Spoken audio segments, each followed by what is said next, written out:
হরিনাম কৃষ্ণ নাম বড়ই মধুর, আর যে জনা কৃষ্ণ ভজে বোকা।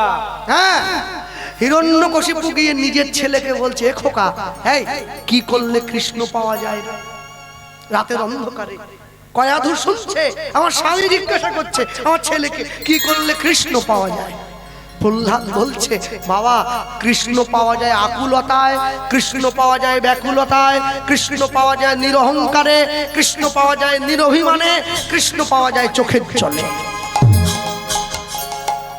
হিরণ্যকশিপু গালে হাত দিয়ে বসে পড়েছে, এ খোকা, আমার তো তিনটের একটাও নেই রে। চোখের জলও নেই, আকুতিও নেই, ম্যাকুতিও নেই। কি আছে বাবা? আমার অহংকার আছে, গায়ের শক্তি আছে, রাজ ঐশ্বর্য আছে, অভিমান আছে। প্রহ্লাদ বলছে, বাবা, ওইগুলো দিয়েই তাকে ডাকো। তোমার যা আছে তাই দিয়ে দাও। ও তাই? গোবিন্দ আসবে? হ্যাঁ, তাও যদি না আসে আমাকে কষ্ট দাও। কেন? তুই আমার ছেলে। শোনো, নিজ নিন্দা প্রভু সহিবারে পারে, ভক্তের নিন্দা প্রভু সহিবারে না রে। ছুটে আসবে, আসলো বলে এসে গিয়েছে। অর্ধেকটা মানুষের মতো, অর্ধেকটা পশুর মতো। হিরণ্যকশিপুকে জানুর উপরে বসিয়ে বক্ষটা বিদীর্ণ করে দিয়েছে।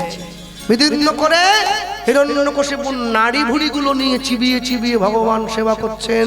প্রহ্লাদ ছুটে গিয়েছেন, প্রভু, যেই বদনে দৈবিক আহার সমস্ত তুলে দেই আমরা, সেই বদনে কিনা অসুরের নাড়ি ভুড়ি সেবা করছো।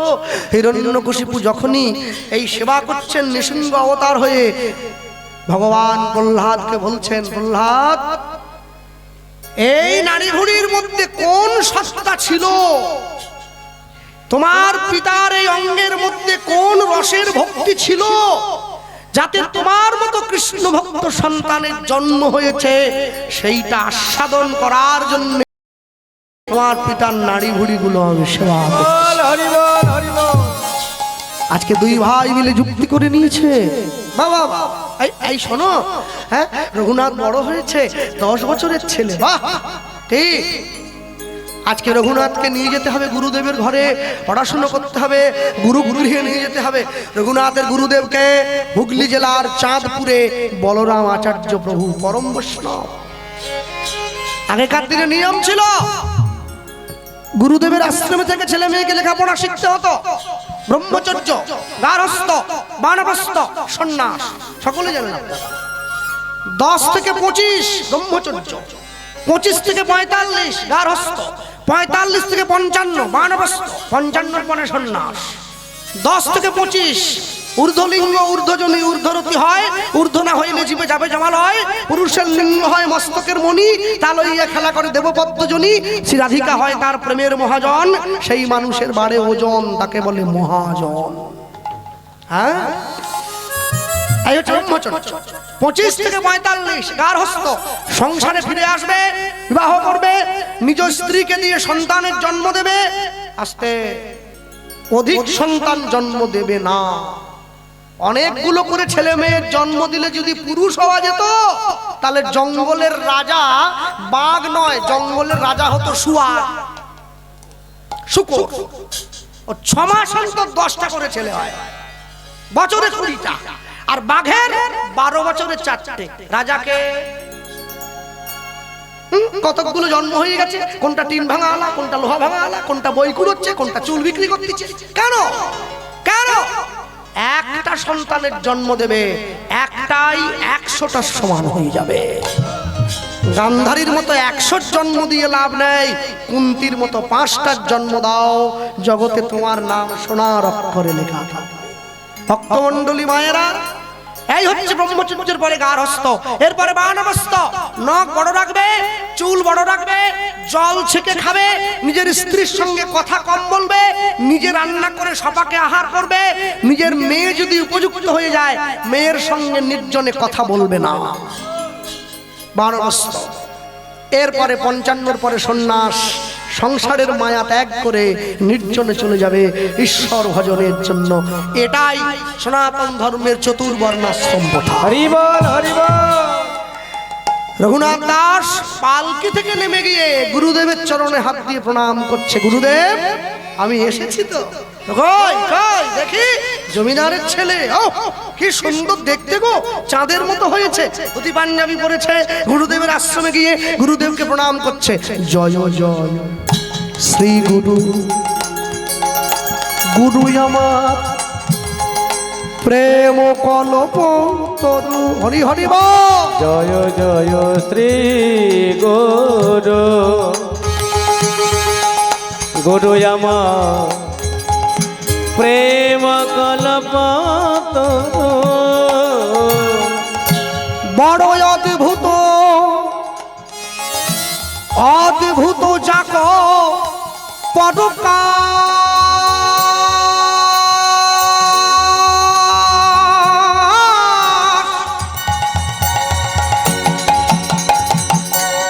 অদ্ভুত যাক পরকা, বড় অদ্ভুত যাক পরকা, বড় অদ্ভুত যাক পরকা। আমার হিয়ায় জ্ঞান অগতি মির বড় জ্ঞান। হে আয়গে আনো তিমিরা বড় জ্ঞান। জ্ঞান সুচন্দ্র কি সুচন্দ্র কিরণে করুণা, জ্ঞান সুচন্দ্রকে সুচন্দ্রকে রনে গুরু না। আমার অজ্ঞান আধার দূর করেছে, আমার জ্ঞান দূর করেছে। ওগো জ্ঞানের প্রদীপ জ্বালায় দিয়ে আমার অজ্ঞান দূর করেছে। আমি নিলাম নিলাম স্মরণে নিলাম, আমার অজ্ঞান ধারে দূর করেছে। আমার পরম দয়াল শ্রী গুরুদেবের রাঙা চরণে আমার অজ্ঞান ধারে দূর করেছে। আমায় চরণ তলে আশ্রয় দাও, আমার অজ্ঞান ধারে দূর করেছে। বলি ওহে আমার শ্রী গুরুদেব, অজ্ঞান ধারে দূর করেছে। বলি ওহে আমার শ্রী গুরুদেব। হরি হরি বল। দূর করেছে আমার শ্রী গুরুদেব। অজ্ঞান ধারে দূর করেছে, অজ্ঞান ধার দূর করেছে। জ্ঞানে সুচন্দ্রকে সুচন্দ্রকে রনে করুণা। জ্ঞান সুচন্দ্রকে সুচন্দ্রকে রনে করুণা। পৃথিবীতে যত দেবদেবী আছে দেবদেবীদের প্রণাম করবেন ডান দিক থেকে, ভগবানকে প্রণাম করতে হবে বাঁ দিক থেকে, সাধুগুরু বৈষ্ণবকে প্রণাম করতে হবে সামনের থেকে। রঘুনাথ দাস যে প্রণাম করে উঠে দাঁড়িয়েছে, অমনি বলরাম আচার্য প্রভু রঘুনাথকে বুকে জড়িয়ে ধরুন।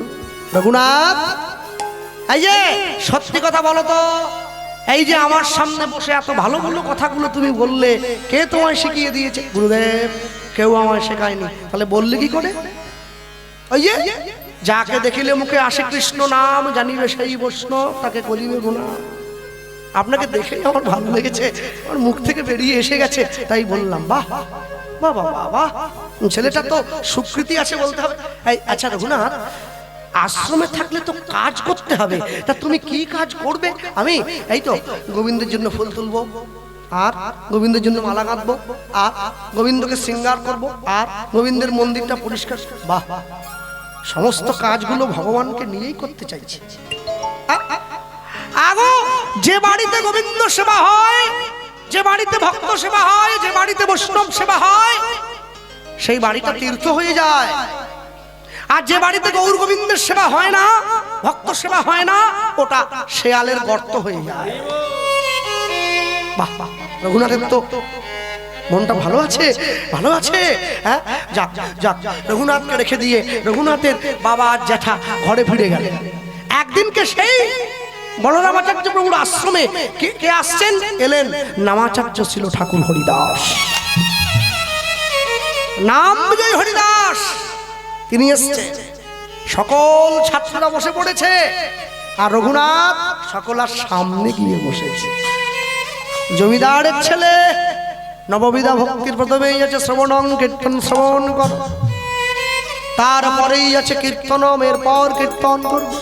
রঘুনাথ সামনে গিয়ে বসে পড়েছে, আর রঘুনাথ যেই ওই সামনে গিয়ে বসলো, ওই সামনে গিয়ে বসার মাত্রই হরিদাস ঠাকুরের মুখ থেকে অনায়াসে বেরিয়ে আসছে, জানো তো যাকে তোমরা কলিযুগের ভগবান বলো সে কে? ওই তাকিয়ে দেখো, সকলে তাকিয়ে দেখছে।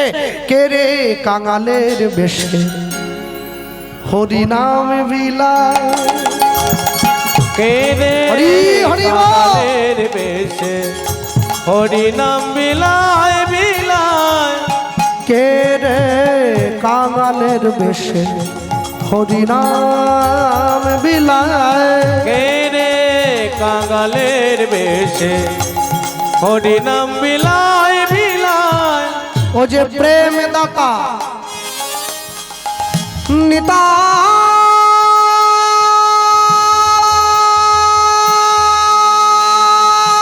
নিতাই বুঝি, প্রেম দাতা নিতাই বুঝি, গৌরের পাছে পাছে ছুটে যা, মনের প্রেম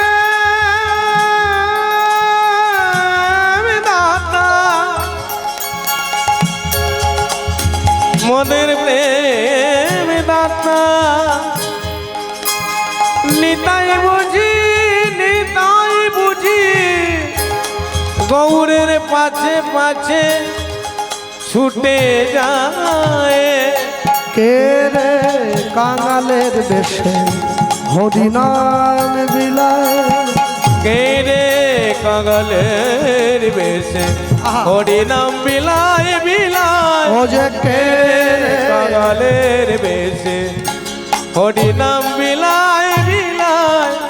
একটু হাত তোলা যায় সকলে, দুটি বাহু তুলিয়ে সেজে যায় দুলিয়ে, দুটি বাহু তুলিয়ে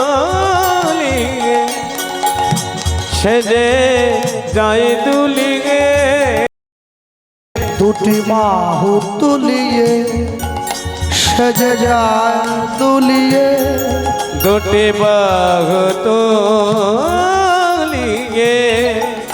সেজে যায় দুলিয়ে। ও যে কাতরে জীবের হাতে ধরে পায়ে পড়ে হরি নাম বিলায়, উলুধ্বনি হরি হরি বা,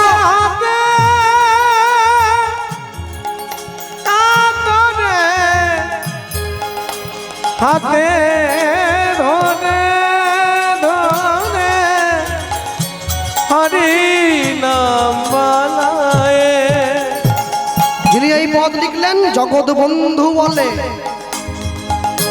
কৃপা ছলে রেখো গৌর রাঙা পায়, জগৎ বন্ধু বলে কৃপা চলে রেখো চরণ তলে।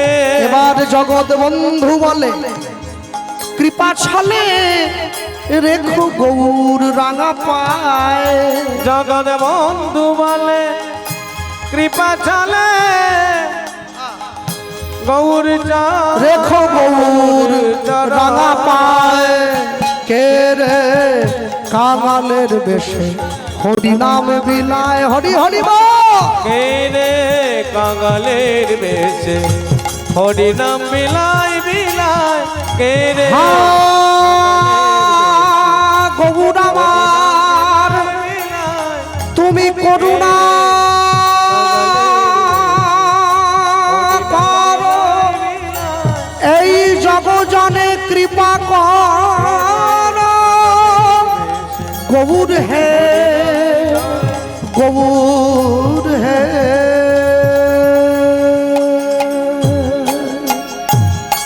আমি তোমার হলাম, আমি তোমার গোলাম, আমি তোমার হলাম, আমি তোমার গোলাম, আমি তোমার হলাম, আমি তোমার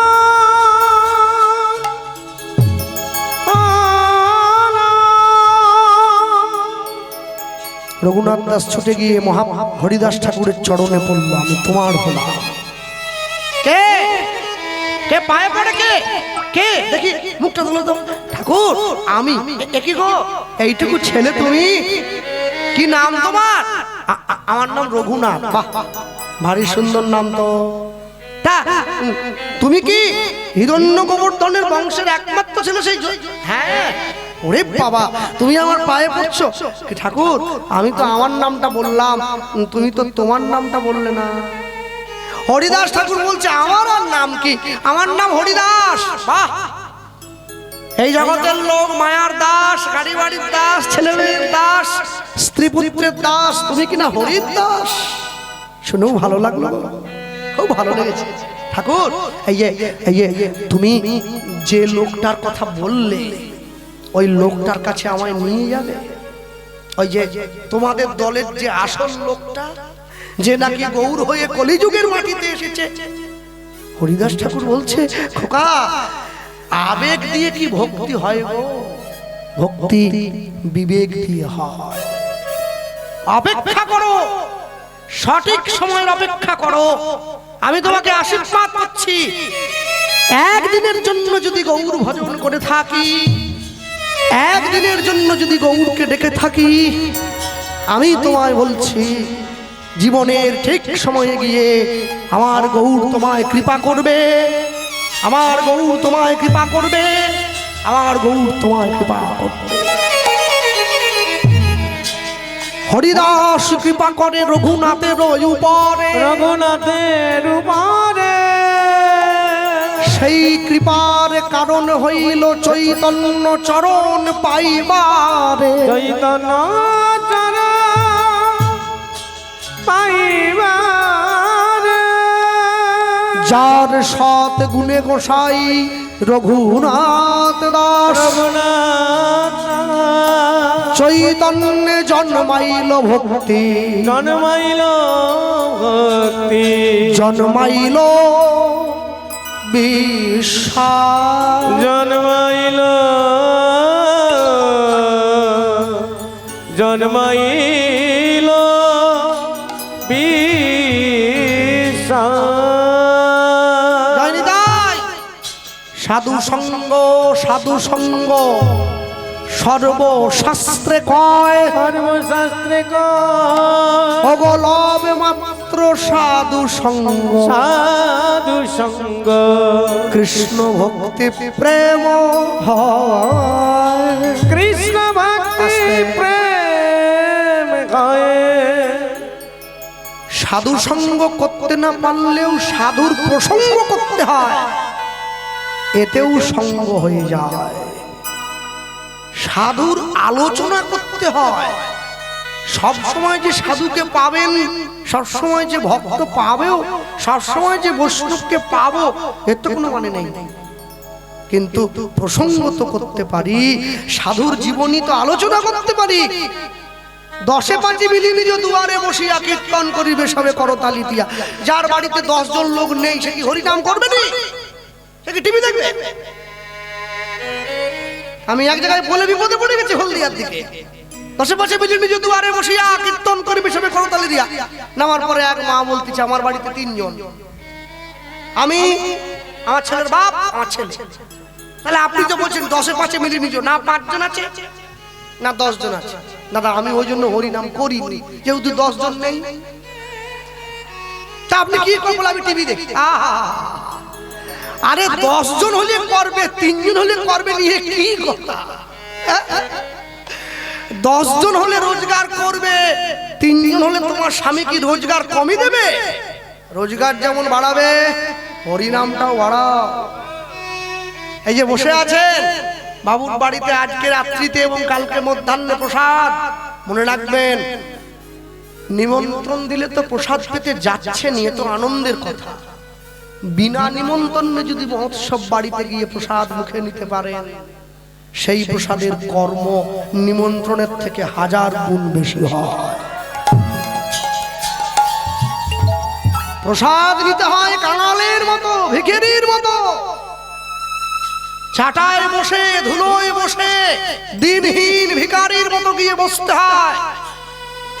তাহলে আমি এটা বলবো নি পূজা বাড়ি বিয়ে বাড়ি হলে বিনা নিমন্ত্রণে যাবেন, সে তো লোক গুনে রেখেছে।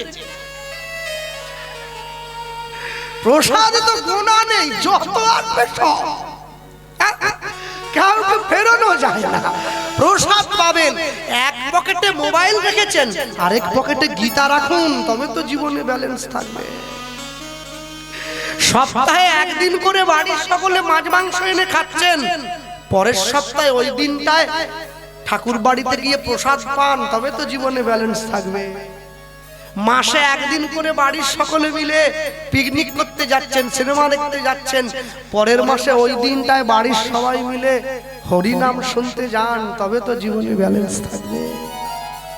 শুনতে থাকতে হবে, আজ হোক বা কাল, কাল হোক বা পরশু, করতে করতে, বলতে বলতে, গাইতে গাইতে গলা, বাইতে বাইতে নালা, এটা যেমন হয়ে যায়, হরিনামের আশ্রয়ে থাকতে থাকতে থাকতে থাকতে তোমার দেহটাও কৃষ্ণ নামময় হয়ে যায়। নিতাই গৌর প্রেমানন্দ, হরি বল হরি বল। আর মায়েদেরকে একটা কথা বলি, যখন বাড়িতে রান্নার সময় ভাতের চালটা ধুচ্ছেন, হাঁড়িতে দেওয়ার আগে চালটা যখন নেবেন বস্তার থেকে, কৌটোর থেকে, টিন থেকে, নেওয়ার সময় হরিনাম করুন। চাল যখন ধুচ্ছেন তখনও হরিনাম করুন। চাল যখন হাঁড়িতে দিচ্ছেন তখনও নাম করুন। সকলের থালায় যখন দিচ্ছেন তখনও নাম করুন।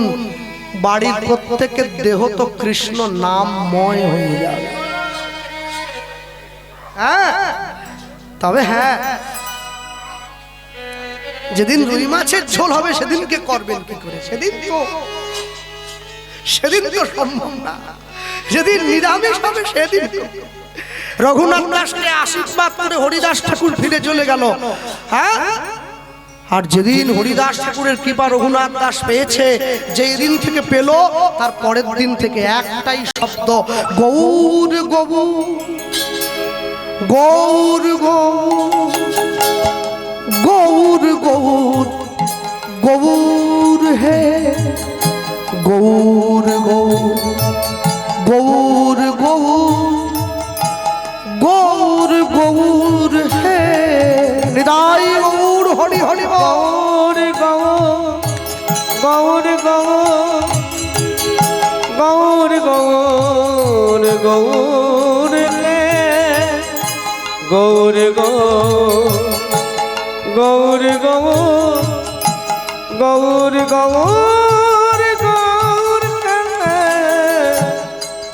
বাবা যেটা দেখছে, ছেলেটা পড়াশোনা শেষ করে বাড়িতে এসেছে, এই এই এই কার নাম বলছে গো, কার নাম বলছে? শোনো তো, সকলে কান বাড়িয়ে শুনছি। গৌর গৌর গৌর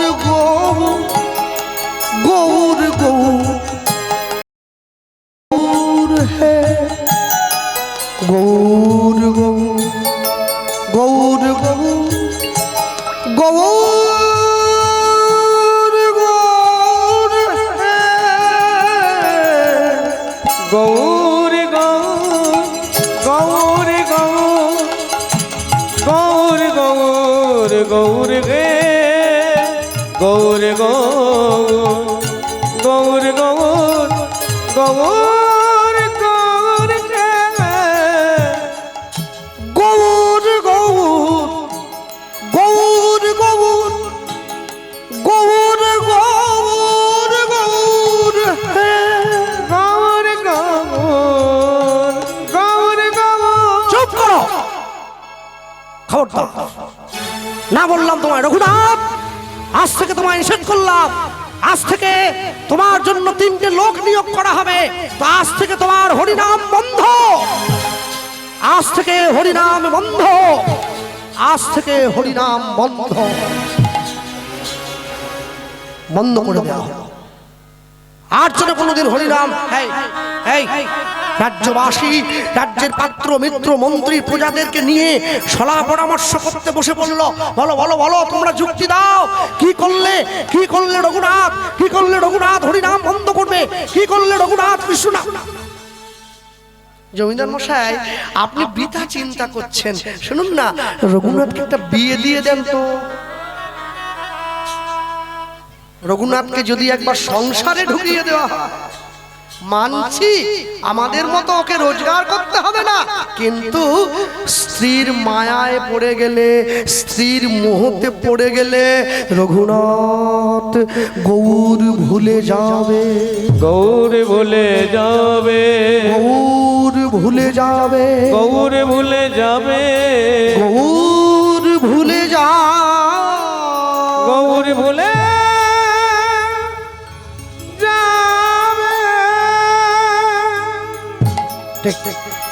ঠিক বলেছো, ঠিক বলেছো তোমরা। এই শোনো, শোনো, ঠিক বলেছো। একটা কাজ করো, একটা বুদ্ধি করো, কি রঘুনাথের জন্য মেয়ে দেখো। চারদিকে রঘুনাথের জন্য সম্বন্ধ আনতে পাঠিয়ে দেওয়া হলো। তবে হ্যাঁ, বেশি বড় লোক বাড়ির মেয়ে দেখবে না, গরিব বাড়ির মেয়ে দেখবে। কেন? গরিবের মেয়ে হলে আঙুলের ইশারায় ওঠাবো আর বসাবো আমরা জমিদার, আর বড় লোকের মেয়ে হলে আমাদের কথা শুনবে না। রঘুনাথ দাসের বাড়িতে প্রত্যেকদিন এক বিধবা মা আসতো রঘুনাথ দাসের সংসারটা ঝাড়মুছ করে পরিষ্কার করবার জন্য। যে মায়ের নাম ছিল রেবতী দাস। তার একটি মাত্র কন্যা ছিল, যার নাম কমলা। জমিদার মশাই দেখেই মনে পড়ে গেছে, রেবতী, তোমার একটা সুন্দরী মেয়ে আছে না? হ্যাঁ, কালকে সকালবেলা তুমি ঘরে থাকবে, আমরা দুই ভাই যাচ্ছি। পরের দিন প্রভাতকালে দুই ভাই সোনার পালকিতে করে বাড়ির কর্মচারী রেবতী দাসের বাড়িতে গিয়ে উপস্থিত হয়েছে। আর ওইদিকে রেবতী দাস প্রস্তুত হয়ে নিয়েছেন, জমিদার মশাই আসছেন। মনে রাখবেন, বড় লোকের বাড়িতে গরিব যদি আত্মীয় হয়ে যায়, বড় লোক খুশি হয় না, কিন্তু গরিবের বাড়িতে বড় লোক যদি আত্মীয় হয়ে আসে, গরিব বড় খুশি হয়। আজকে রেবতী এসেছে, রেবতী দাসের ঘরে জমিদার মশাই আসন পেতে দিল, পাদ্য অর্ঘ্য দিল, ফল মিষ্টান্ন এনে দিয়েছে। শোনো, এই যে রেবতী, তোমার মেয়েটাকে ডাকো তো। মেয়েটা এসেছে ছিন্ন বস্ত্র, কিন্তু জমিদার মশাইয়ের চরণে হাত দিয়ে প্রণাম করছে। দেখি মা, কি নাম তোমার? ওকে, আমার নাম কমলা। বাহ, যেমনি নাম তেমনি রূপ। শোনো, আমি বলি কি, একটা অনুরোধ করব তোমার কাছে, বলুন না। আপনারা জমিদার, আমাদের অন্নদাতা, যা বলবেন তাই শুনবো। শোনো মা, আর তোমাকে কষ্ট করতে হবে না, আর তোমাকে বাসন মাজতে হবে না, আর তোমাকে ঘর মুছতে হবে না।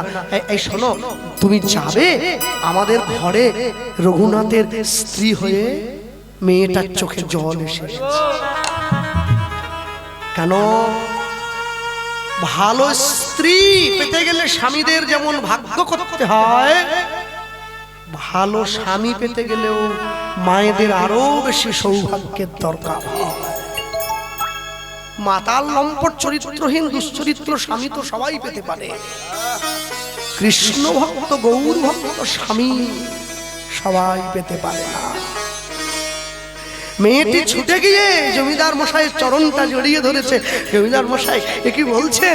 রঘুনাথের মতো সুপুরুষ, রঘুনাথের মতো পণ্ডিত, রঘুনাথের মতো জমিদার, রঘুনাথের মতো ত্যাগী সন্তানকে আমি যদি আমার স্বামী হিসাবে পাই, আমি সারা জীবন তার পায়ের কাছে পড়ে থাকবো।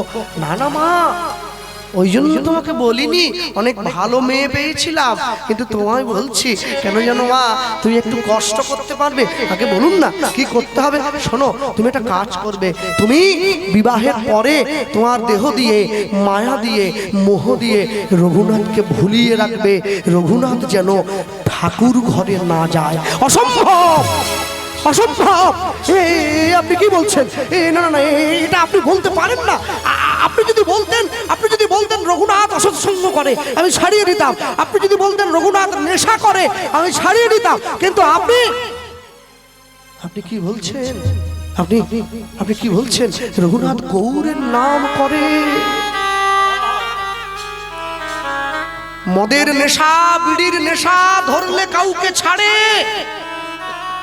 গৌর প্রেমের নেশা কাউকে যদি একবার ধরে গো, তাকে কি রাখা যায় মায়ার সংসারে? হরিবল হরিবল। পৃথিবীতে কোনো শক্তি নাই তাকে বেঁধে রাখতে পারে। মা মা তুমি চেষ্টা করো। তুমি মনে রাখবেন, জড় বুদ্ধি সম্পন্ন স্বল্প বুদ্ধি সম্পন্ন মানুষ এই চিন্তাটাই করে, এই চিন্তা করে। হ্যাঁ, মেয়েটি মনে মনে ভাবছে, আচ্ছা আমার স্বামী তো গৌরের চরণে চলে যাবে, ওকে তো আমি আটকাতে পারবো না। আমি কেন, আমার 14 পুরুষও পারবে না। আচ্ছা আমার স্বামী যদি গৌরের চরণে যায়, তাহলে আমি ওর স্ত্রী হব, আমি কি বাকি থাকবো?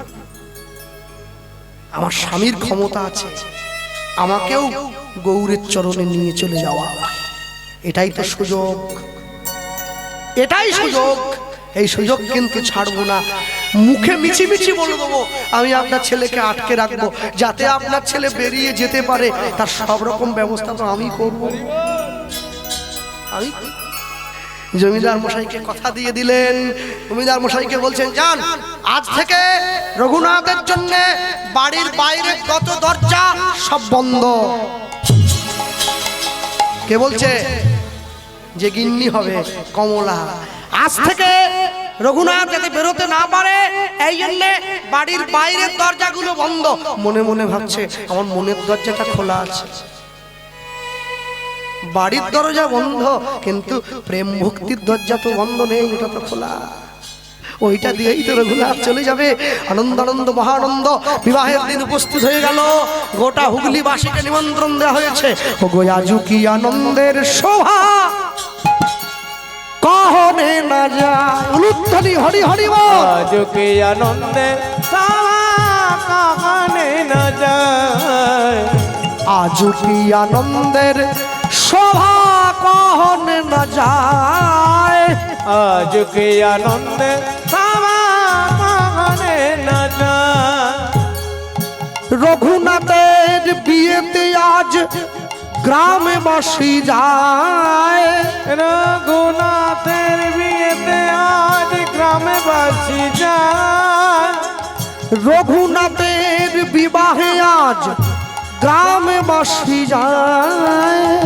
রঘুনাথের বিয়েতে আজ গ্রামে বাসি যায়। আজু কি আনন্দের শোভা কহনে না যায়। আজ কি আনন্দে শোভা কহনে না যায়। আজ কি আনন্দের শোভা কহনে না যায়। ঢাক বাজে ঢোলক বাজে শঙ্খ করতাল। ঢাক বাজে ঢাক বাজে ঢোলক বাজে শঙ্খ করতাল। ঢাক বাজে ঢোলক বাজে শঙ্খ করতাল। ঢাক বাজে ঢোলক বাজে শঙ্খ করতাল। সুমধুর সানাই বাজে শুনিতে রসাল। হরি হরি হরি বল। শোভা কহনে না যায়। আজ কে আনন্দে শোভা কহনে না যায়। আজ কে আনন্দে শোভা কহনে না যায়। সপ্তগ্রামের বাসী আদি যত নর নারী। সপ্তগ্রামের যতবাসী যত নর নারী। হরি হরি ধ্বনি করে রঘুনাথেরি। ওগো আজ হরি কে হরি বল। শোভা কহনে না যায়। আজ কে আনন্দে শোভা কহনে না যায়। আজ কে আনন্দে শোভা কহনে না যায়। আরে বলো ভাই রঘুনাথ দাস গোস্বামী মহারাজ কি জয়। বিবাহ মহোৎসব কি জয়। নিতাই গৌর ব্রহ্মানন্দে। নিতাই গৌর হরি বল। নিতাই গৌর। নিতাই গৌর হরি হরি বল। রঘুনাথ জীবনে সুখী হও বাবা, জীবনে ভালো থেকো, স্ত্রীকে নিয়ে পরিপূর্ণ সংসার করো। সকলে মিলে আশীর্বাদ করে ফিরে গেলেন, ফুলশয্যার ঘরে প্রবেশ করলেন। কি ফুলশয্যার ঘরে প্রবেশ করেছেন, রঘুনাথের স্ত্রী বসে আছেন পালঙ্কের উপরে। পালঙ্ক থেকে নেমে এসে রঘুনাথকে প্রণাম করছে। আর যখনই প্রণাম করলো, রঘুনাথ দাস প্রথমেই তার স্ত্রীকে জীবনের শ্রেষ্ঠ শিক্ষাটা দিয়ে দিল। কি বললো? শোনো কমলা, দেখো একটা পালঙ্ক মতো সুন্দর সাজিয়ে রেখেছে ফুল দিয়ে, আজ আমাদের ফুলশয্যা। হ্যাঁ শোনো, মনে রাখবে, মানুষ যেদিন ফুলের উপরে ঘুমায় সেদিন তার ফুলশয্যা হয়, আর ফুল যেদিন মানুষের উপরে ঘুমায় সেদিন তার অন্তিম শয্যা হয়। আজ আমাদের ফুলশয্যা, তুমি কোনটা চাও? রঘুনাথের স্ত্রী বলছে, আমি কি চাই জানো? ফুলটা আমার উপরে শোবে না, আমিও ফুলের উপরে শোবো না। আমি চাই ফুলটা মালা হয়ে তোমার গলায় থাকুক।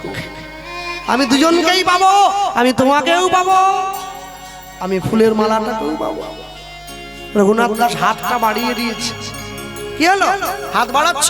স্ত্রী বলছে। রঘুনাথ বলছে, আমায় কিছু দাও। রঘুনাথ দাস বলছে, আমায় কিছু দাও। স্ত্রী বলছে, দেখো তুমি তো জমিদার, তোমাদের দেওয়া পয়সায় আমাদের দিন চলতো, তোমাকে দেওয়ার মতো আমার কাছে কিচ্ছু নেই। কি আছে? কি দেবো বলো? কিছু আছে?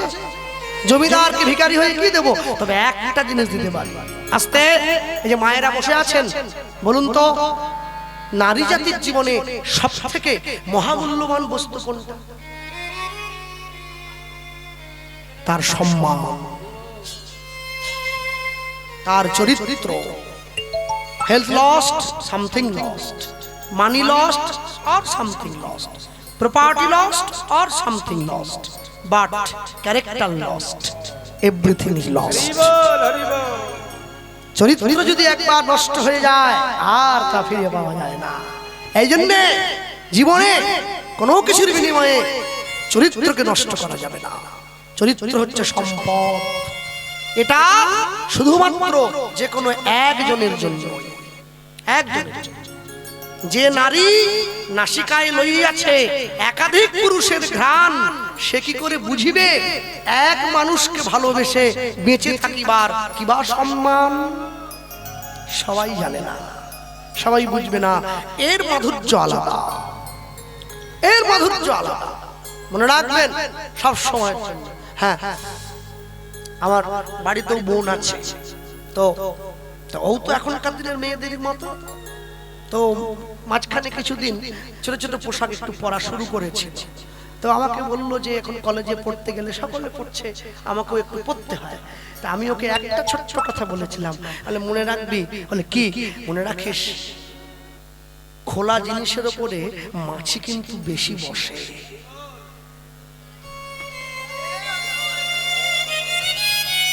ঢাকা দেওয়া জিনিসের উপরে মাছি বসতে পারে না। হ্যাঁ, অনেক মেয়ে আছে গর্ব করে বলে, এই আমার পিছনে এখন 10টা ছেলে ছুটে বেড়াচ্ছে। যে জিনিসটা ছেলে বিক্রি হয় তার পিছনে খদ্দার ছুটে যায়, যেটা কঠিন করে পাওয়া যায় তার পিছনে খদ্দারে কম যায়। যেটা কষ্ট করে অর্জন করতে হয়, দেখবেন তার শ্রোতা, তার ভক্ত, তার খরিদ্দার কম হয়।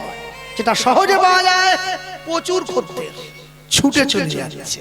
হ্যাঁ, স্ত্রী হওয়া আর বনিতা হওয়া এক নয়, অনেক তফাৎ। স্ত্রী হতে গেলে যোগ্যতার দরকার হয়, কিন্তু বনিতা হতে গেলে রূপের দরকার হয়। ওটা হলেই হয়ে যায়। রঘুনাথের স্ত্রী রঘুনাথকে বলছে, দেওয়ার মতো আমার একটি জিনিস আছে। জিনিসটি কি? যদি আমি বিশ্বকবির ভাষা দিয়ে বলি, মম জীবন যৌবন মম অখিল ভুবন, মম জীবন যৌবন মম অখিল ভুবন, তুমি ভরিবে সৌরভে নিশীথি নিশম, তুমি রবে নীরবে হৃদয় মম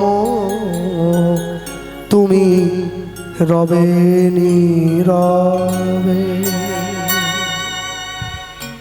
হাতটা বাড়িয়েছি। আজকে রাত্রিটা আমার কাছে থাকো। কে বলছে? রঘুনাথের স্ত্রী। রঘুনাথ দাস কি বলছে? কমলা, ফুটো নৌকা দিয়ে কি নদী পার হওয়া যায়?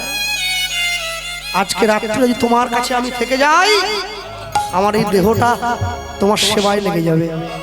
আর তোমার সেবায় যদি এই দেহটা লেগে যায়, নৌকাটা ফুটো হয়ে যাবে গো। এই নৌকাটা নিয়ে কি আর এই সংসারের নদীটা পার হয়ে গৌর চরণে যাওয়া যায়? যেতে যদি হয় আজই যাব, এখনই যাব। আর যদি না যাই, আর কোনোদিন যাব না। বলো বলো, তুমি কি চাও? রঘুনাথের স্ত্রী বলছে, তাহলে চলে যাও। আর শোনো, যেদিন তুমি গৌরকে নিজের করে পাবে, তুমি একটু আমার কথা তোমার গৌরকে জানাবে। আমি পড়ে রইলাম সংসারে, তোমার মুখের দিকে তাকিয়ে, গৌরের মুখের দিকে তাকিয়ে আমি তোমায় যেতে দিলাম। এই যে মায়েরা বসে আছেন, মনে রাখবেন, অনেকখানি ত্যাগ করলে তবে স্বামী উঁচু জায়গায় যায়। অনেকখানি ত্যাগ করতে হয়। হ্যাঁ, আমার মা বলেন, মেয়েরা মনে করলে, স্ত্রীরা মনে করলে সীতা হতে পারে, স্ত্রী মনে করলে রাধা হতে পারে, স্ত্রী মনে করলে রাক্ষসী হয়ে যেতে পারে। সব তোমাদের উপর। যদি কারো স্বামী ভজন করতে চায়, ভগবানের সেবা করতে চায়, সব থেকে আগে এগিয়ে আসতে হয় তার স্ত্রীকে। স্ত্রী যদি ভজনের সঙ্গী হয়, তবেই স্বামী ভজনে এগিয়ে যেতে পারে, না হলে পারে না। এই জন্যই শুধুমাত্র এই জন্যই যারা বনেদি বংশের মানুষ অনেক বেছে কুছে বাড়ির জন্য বৌমা নির্ধারণ করে। যে বাড়ির মেয়ে দেখতে অনেক সুন্দরী, সে আদর্শ স্ত্রী নাকি? না। যে রান্না অনেক ভালো পারে, সে কি আদর্শ স্ত্রী? না। যার গায়ের রংটা একবারে ধবধবে ফর্সা, সে কি আদর্শ স্ত্রী নাকি? না। যে লেখাপড়া অনেক দূর করেছে, সে কি আদর্শ? না। যে স্ত্রী নিজের স্বামীর হাত ধরে গৌর গোবিন্দ চরণে পৌঁছে দিতে পারে, সেই হচ্ছে আদর্শ স্ত্রী। নিতাই গৌর প্রেমানন্দ, হরি বল হরি বল। এই জন্য আমি বর্তমান দিনের মেয়েদেরকে সবসময় বলি, তোমরা মনে মনে নাম করবে, মনে মনে নাম করবে। নাম এত বলবান, তুমি যা চাইছো তার থেকে অনেক ভালো জিনিস তুমি পেয়ে যাবে। নামের আশ্রয়ে থাকো, নামের আশ্রয়ে থাকো। আরে সব সময়ের জন্য জানবেন, কেউ যদি কোনো জিনিস পাওয়ার মতো যোগ্য দাবিদার হয়, পৃথিবীতে কেউ তাকে আটকে রাখতে পারে না। সে পাবেই পাবে, পাবেই পাবে। তা যদি না হতো রামচন্দ্র সীতাকে পেত না, তা যদি না হতো গোবিন্দ হয়ে রাধারানীকে পেত না, তা যদি না হতো নিমাই হয়ে কোনোদিন বিষ্ণু প্রিয়া পেত না। যোগ্যতা অর্জন করো। তুমি শিবের মাথায় জল দাও, শিবরাত্রির দিন শিবের মতো স্বামী চাও। শিবের মতো স্বামী নিতে গেলে আগে তোমাকে সতীর মতো দক্ষতা অর্জন করতে হবে। পারবে? নিজের স্বামীর অপমান হলে আগুনে ঝাঁপ দিয়ে মরতে পারবে না? তো শিবের মতো স্বামী চাইছো কি জন্য? কি জন্য চাও? তোমার স্বামীর অপমান, যেখানে প্রকৃত স্ত্রী যে হবে, স্বামীর অপমান যে করবে তার মুখ দর্শন করবে না, তার মুখ দেখে না।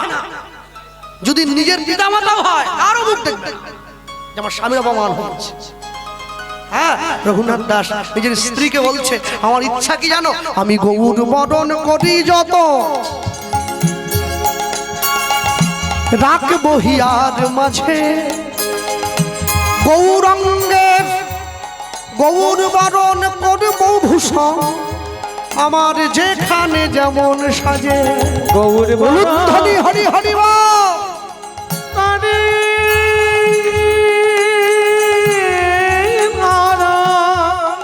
গৌর হে প্রাণ, গৌর আমার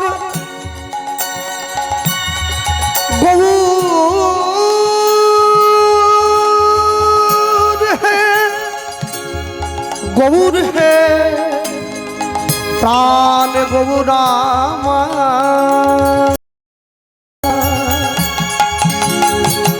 গৌর বরণ করে জানা।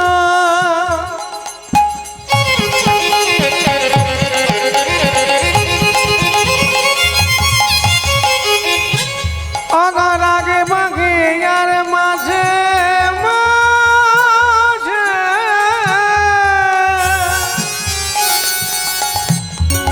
বলি গৌরঙ্গে ভূষণ পূর্ব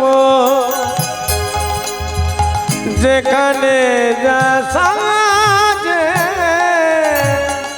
আমি জমিদার ছেলে তো গৌর বরণ গোরচনায় গোরা গোরা লিখবো গায়। গৌর মন সাতী নক্ষত্রে বৃষ্টি হলে সেই বৃষ্টির জল যদি হাতির মাথায় পড়ে তবে গজমতি সৃষ্টি হয়। সেই বৃষ্টির জল ঝিনুকের মধ্যে পড়লে মুক্তোর জন্ম হয়। সেই বৃষ্টির জল হরিণের নাভিতে পড়লে কস্তুরীর জন্ম হয়। সেই বৃষ্টির জল বাঁশের মধ্যে পড়লে বংশলোচনের জন্ম হয়। সেই বৃষ্টির জল পদ্মের মধ্যে পড়লে পদ্ম মধুর জন্ম হয়। সেই বৃষ্টির জল যদি সাপের মাথায় পড়ে নাগমণির সৃষ্টি হয়। সেই বৃষ্টির জল যদি গরুর শিঙে পড়ে গোরচনার জন্ম হয়। সেই গোরচনা দিয়ে লিখব গৌর বরণ গোরচনায় গোরা গোরা লিখব গায়। গৌর মন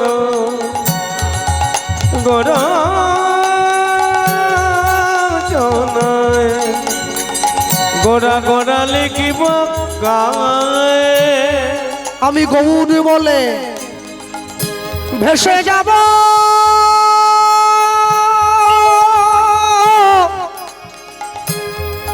ভেসে যাব ভেসে যাব আমি গৌর বলে ভেসে যাব। আমি গৌর বলে ভেসে যাব সেই সোনার নদিয়ায়। আমি গৌর বলে গৌর বলে ভেসে যাব সেই সোনার নদিয়ায়। আমি কুলের মূল উপাড়িয়া ভাসাইলাম গঙ্গার জলে। কুলের মূল পাড়িয়া ভাসাইলাম গঙ্গার জলে। আমি গৌর বলে জীবন যৌবন সমর প্রিব চরণ তলে। হরি হরি আমি বল। গৌর বলে আমার জীবন যৌবন সমর্পিব রাঙা চরণ তলে। আমার আর কি আছে আর কি বা দেব। আমার আর কি আছে আর কি বা দেব। তুমি যা দিয়েছ তাই তো দিলাম। আমার আর কি আছে আর কি বা দেব। আমি নিলাম নিলাম শরণ নিলাম। আর কি আছে আর কি দেব। ও গো গৌর তোমার হলাম বলে আমার আর কি আছে আর কি দেব। আমায় রেখো তোমার চরণ তলে। আমার আর কি আছে আর কি দেব। আমায় ঠাঁই দিও গো অন্তিম কালে। হরি হরি বল। আর কি দেব ঠান্ডা অন্তিম কালে। আর কি আছে আর কি দেব। আর কি আছে আর কি দেব। আমি গৌর বলে জীবন যৌবন সমর্পিব চরণ তলে। আমি গৌর বলে জীবন যৌবন সমর্পিব চরণ তালে। নিজের ঘর থেকে বেরিয়ে ছুটতে শান্তিপুরে অদ্বৈত আচার্যের ঘরে গিয়ে মহাপ্রভুর চরণে বললেন, প্রভু আমি আমি এসেছি। কে কে? আমি রঘুনাথ। ও, তুমি সেই জমিদারের ছেলে? যখন তুমি ছোট ছিলে হরিদাস আমায় তোমার কথা বলেছে, রঘুনাথ ওঠ ওঠ ওঠ ওঠ ওঠ। কিন্তু বাবা এখনো তো তোমার আমার কাছে আসার মতো সময় হয়নি। কি আরেকটু শক্ত হতে হয়, ভক্ত হওয়া বড় শক্ত। পণ্ডিত রয়েছে বসে, গাছের ফল গাছে রইল, বৃন্দ পড়ল খসে। শক্ত করে না, নিজেকে শক্ত করে না। হ্যাঁ, গুরুদেব গিয়ে শিষ্যকে বলছে, হ্যাঁ রে 1 কিলো জিলাপি আনতে পারিস? শিষ্য বলছে, জিলাপি? বলছে কদিন ধরে মনটা খুব জিলেপি করছে, একটু ভালো গরম জিলেপি হলে। শিষ্য ভাবছে এই জন্য গুরু করলাম, লোভী গুরু। দেখে আমাকে বলতেছে জিলাপি আনার কথা। যা গুরু মানুষ যখন বলছে এনেই দেই। শিষ্য 1 কিলো জিলাপি এনে গুরুদেবের হাতে দিয়েছে। গুরুদেব কি করছে, একটা করে জিলাপি ঠোঙার সামনে বের করে জিভের সামনে নিয়ে গিয়ে বলছে, খুব খাই খাচ্ছিস, খুব খাই না, খুব লোভ। মাটিতে ফেলে দিলেন, আবার তুললেন, আবার বলছেন বড় লোভ বেড়ে গেছে তোর, একবার তো বলিস না হরিনাম করবো, খাই আবার ফেলে দিলেন। এই করে করে 1 ঠোঙা জিলাপি। শিষ্য বলছেন, আমার এত কষ্টের পয়সা গুরুদেব, না খেলে আমাদের দিয়ে দিতে পারতেন, আমরা ফেললেন কেন? গুরুদেব বলছে, জানিস জিভটাকে একটু শাসন করলাম।